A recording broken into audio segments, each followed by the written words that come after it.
Hi everyone, and welcome to another Joy Clair Stamps video. This time we're going to make two Christmas card designs, but we're only going to die cut one time. So I'm going to show you how I did this today.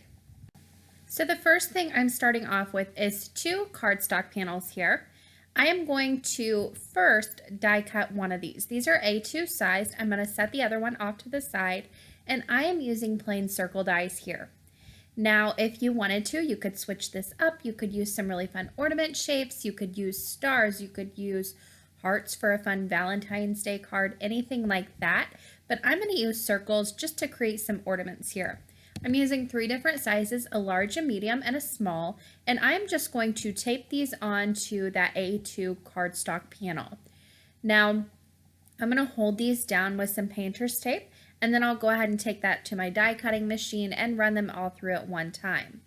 I'll go ahead and remove these from that panel, and to remove them, you just want to pull that painter's tape straight back on itself, almost at just like you're running that die against the cardstock, and that will take that off without any ripping. Now those die cuts I'm going to hang on to, and I'm going to make cards with them as well. So for this first card, I'm going to go ahead and overlay that A2 panel on top of the first one that I set aside. And I'm going to mark where those circles are that I've die cut on the panel, just with 4 little marks on the top, the bottom, the left, and the right side. And that's going to give me a nice guide to where those circles are going to land on that back panel. I'm using a light touch here because I am going to eventually erase these marks, and I don't want to have a hard time doing that. For my stamping, I am going to be using the ugly sweater background from Joy Clair Stamps. This is adorable. I love this stamp set. You can create some really cute backgrounds. I'm going to use it to do some embossed resist today and create some colorful ornaments. So I went ahead and masked off where that first ornament is. I'm just using computer paper to do my masking today. You can use Post-it notes, whatever you have on hand, just to mask off that area. I'm starting off with this large Merry Christmas strip for the background. I'm inking it up with some Versamark ink. I have prepped my paper with my embossing bag, and then I'm going to go ahead and sprinkle on some white embossing powder. Now, I'm also going to go ahead while I have this stamp out and stamp the other two largest die cuts. Now, I was planning on making 4 cards, but I messed up my first one, so I'm just going to end up with 3, so that's why I have that extra set of die cuts. But you could get 4 designs really out of die cutting 2 panels. So I'm sprinkling on that white embossing powder now, and I sprinkled it on my first sheet there, and then I'll go ahead and sprinkle it on the 2 die cut ornaments as well. With these, you might want to use tweezers just so your fingers don't get in the way. And I do want to mention I did stamp in Versamark on those as well, and I did prep the surface with my embossing bag. Now once you sprinkle on your embossing powder, I'm going to go ahead and remove a little bit of that powder right on the edge there, just in case I have any showing through when I overlay that other panel. I don't end up with it showing on the back side. So I went ahead and removed that from the edge, and any stray powders you can remove with a dry paintbrush as well. So I'm going to pick up these ornaments with my tweezers and heat set these so I do not burn my fingers. When you're embossing anything, it's good to let your heat gun heat up for a few seconds, probably about 30, 45, maybe even a minute. Heat up. Then when you bring it over to your paper, it's going to immediately melt that embossing powder. The less time that heat is on your paper, the less warping you're going to get. Now I'm going to do my smallest ornament. I've went ahead and masked off with 2 pieces of paper where that is going to land on my paper. And I have built up a little bit of a background here for these. I've done 3 different of the smaller stamps, and again I prepped my surface with my embossing bag, and now I'm going to stamp on first that panel, and then I'll go ahead and stamp on both of the smaller die cuts. Now I built this up, and this is one of those stamp sets where you can build up and create your own backgrounds, so you can make each card different if you wanted to. Just build up different backgrounds. It's a really fun stamp set to play around with. So once I had that finished, I'm going to go ahead and remove that mask, and then again I'm going to use that same white embossing powder I used beforehand, sprinkle that on that panel, and also on the 2 little die cuts. These 2 little die cuts got a little tricky. You have to kind of just hold on to them as best you can and find a place where you can fit your tweezers and your fingers, but it is doable. Just a little finagling. So I sprinkled white embossing powder on those as well, and then I heat set those too.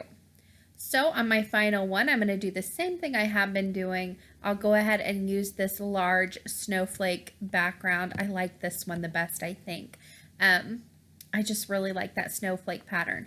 Now you see I just dropped my Versamark ink pad. I do that a lot. I drop my ink pads all the time.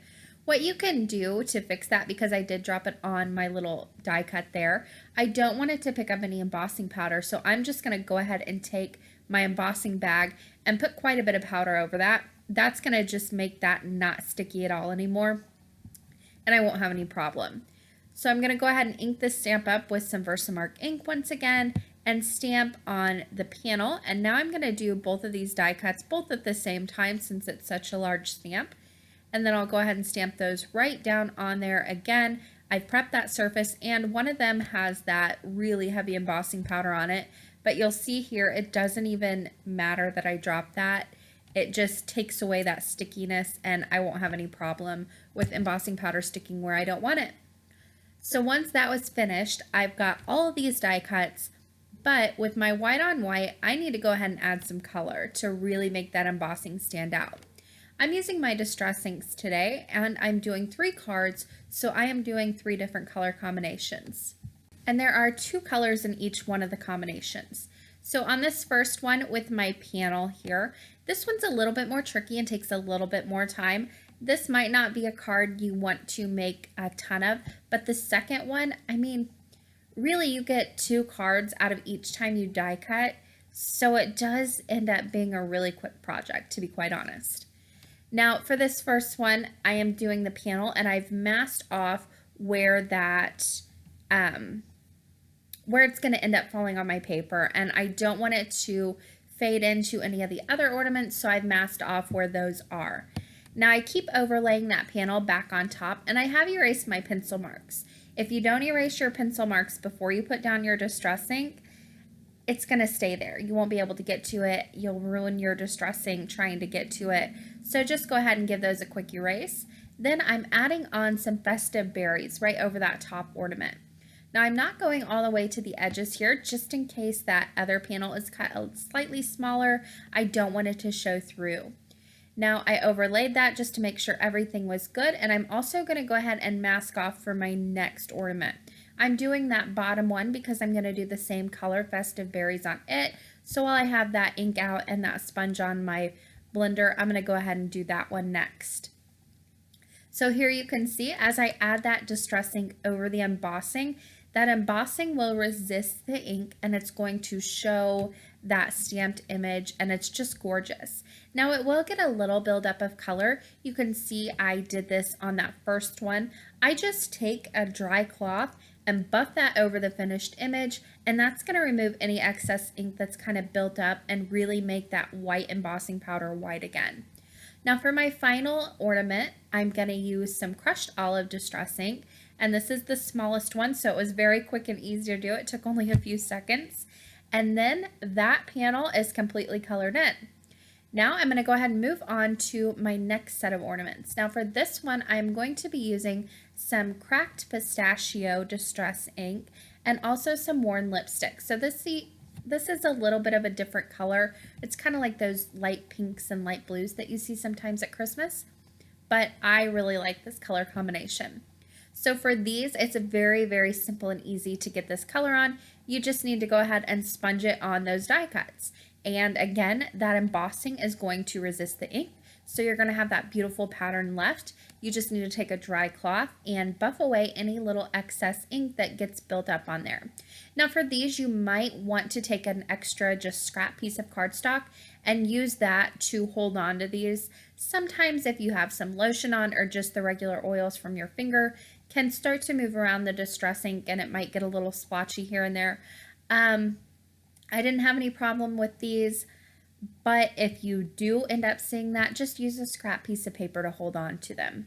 So on to my final set. These are going to be very bright. I am using some Twisted Citron for my green color, and I'm going to do that on my medium-sized ornament, just one of those.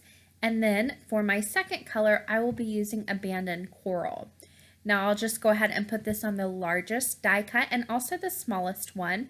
And this is going to be a very bright pinky. It's got a little bit of a red tone to it, but it is a gorgeous color combination as well. Again, one of my favorites. So I'll go ahead and sponge this finely on that last one, making sure to really saturate this cardstock with that color. And you might want to also go around the edges with your blending tool just to give it that final little touch too. You can see I did that on the green one. Now once I had those all done, I took a cloth, buffed away the excess ink, and then I started putting my cards together.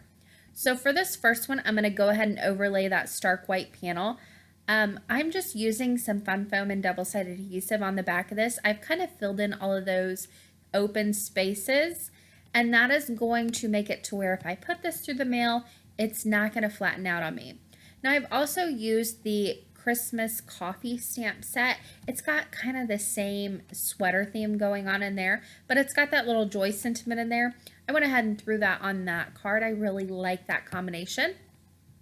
And now I'm going to go ahead and mount that entire panel onto an A2 top folding card base. Now I'm going to mount this directly onto that with double-sided adhesive since that top panel has a little bit of dimension already on it.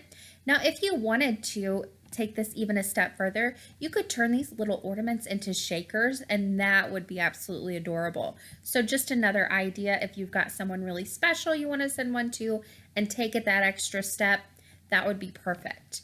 All you would need to do is throw some acetate over the top of those, fill that up with maybe some glitter or some sequins, maybe even some gemstones. It'd be really pretty. So to finish that off, I wanted to add little gray toppers to these ornaments to make them look even more realistic. I just hand cut those from some gray cardstock, and then I used a black micron pen to add my little strings from the top of the cardstock or the card down to where the ornaments were. Very simple and easy to finish off. So for my next two cards, these are where I'm going to be using those die cuts. I'm going to stamp directly onto an A2 top folding card base for each one.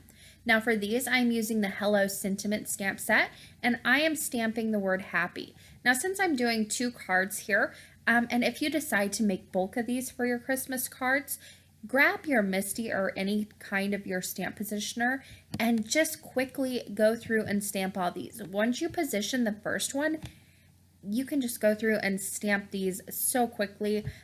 Just insert your card and stamp it, and it's going to fall in the exact same place every time. Now here I'm showing you where I cut these toppers. I'm going to need 6 of these, and I am not making sure that they are the same size or anything. I just cut about a 1/4 inch piece of gray cardstock, and then I cut both sides at an angle. It really is that simple. I glued them on the top of the ornaments with some glossy accents. You can use whatever liquid glue you have on hand. And then I'm going to pop each one of these ornaments up with some fun foam and double-sided adhesive on the back of them. Now, I went ahead and really put quite a bit on these just so whenever I send these through the mail, they don't flatten out. Now this is where it gets a little fun. You can position these however you want to on the cards. So I made each one of these different. Here I'm kind of putting them in that cluster of 3, and that's with the cracked pistachio and the worn lipstick. And then on this next one, I'm going to put 2 of them together and spread that last one out. So even though you're making all of these kind of the same, you can still customize them slightly if you wanted to. Or you can make them all the same. It really is up to you. So on these, again, I've put that same fun foam and double-sided adhesive on the back of them, and then I will just mount these onto those A2 card bases that I have stamped happy onto, and I will finish that sentiment off in just a minute. So finally, there's that last little one, and I kind of played around with the placing on this a little bit, seeing where I liked it. I decided to just kind of put it by itself over on the left-hand side. Now here's where I went ahead and used my micron pen and my ruler just to go ahead and draw in those strings for the top of the cards. And that is very simple and easy to do. You could use any black pen you have on hand. You just want it to be a nice, rich, dark color. Now, if you wanted to take this card one step further, you could attach some baker's twine or string to the back of these, tie a little bow on each ornament, and you could take it a step further that way. Now, to finish off those sentiments, I stamped the word holidays, which is also in the Hello Sentiment stamp set. I stamped those on black strips of cardstock Versamark ink. heat embossed those in white, cut them out into a little rectangle, popped them up with some fun foam and double-sided adhesive, and that finished off those cards. So there you have it.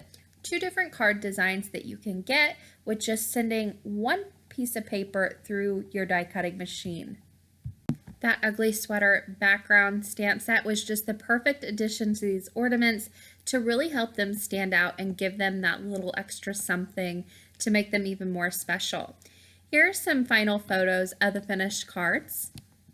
Both of these card designs were easy to make. This one was more involved. However, I love the fact that I was able to get 2 cards with just one pass of my die cutting machine, especially around the holidays. Die cutting can get pretty difficult when you're doing a big bulk of cards. Now, on the bottom of your screen, you will see a few different links you can click on. Also, down in the description box below, you will find links to all the Joy Clair stamps that were used on the projects today, as well as links to all the Joy Clair social media pages where you will find tons of inspiration. Thanks for watching and happy stamping!